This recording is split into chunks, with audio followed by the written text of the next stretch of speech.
साथियों, सभी को मेरा सादर नमस्कार। अक्सर हम अपने किसान भाइयों को प्राकृतिक खेती के बारे में बताते रहते हैं और आज भी मेरा उसी तरफ इशारा है कि आखिर प्रकृति क्या है।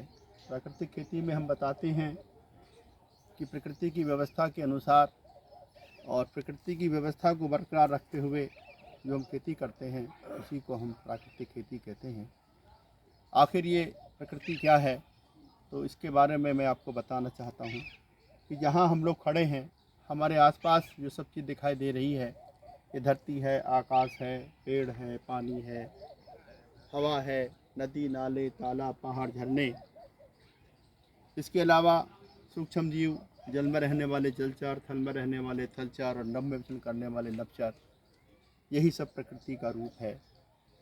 अगर हम ये कहें कि प्रकृति का ही दूसरा नाम भगवान है, यानी कि भगवान ही प्रकृति है, तो इस बारे में मैं आपको बताना चाहूँगा कि अगर हम भगवान शब्द का संधि विच्छेद करें तो भगवान शब्द के पहला अक्षर भय से भूमि बनता है, दूसरा अक्षर गै से गगन बनता है, तीसरा अक्षर वै से वायु बनता है और आ से अग्नि और आखिरी अक्षर न से नीर बनता है।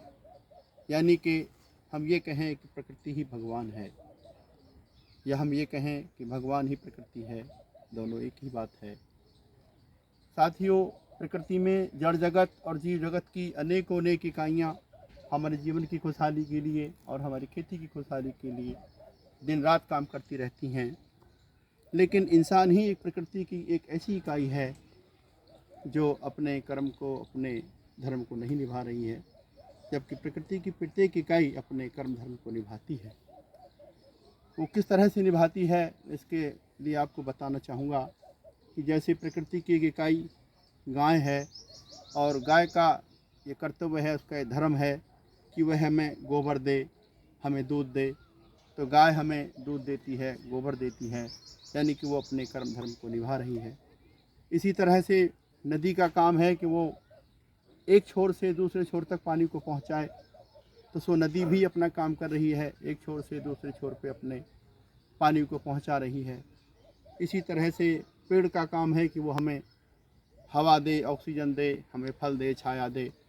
तो पेड़ भी अपने कर्म धर्म को निभा रहा है, वह भी हमें फल दे रहा है, छाया दे रहा है, ऑक्सीजन दे रहा है, हवा दे रहा है।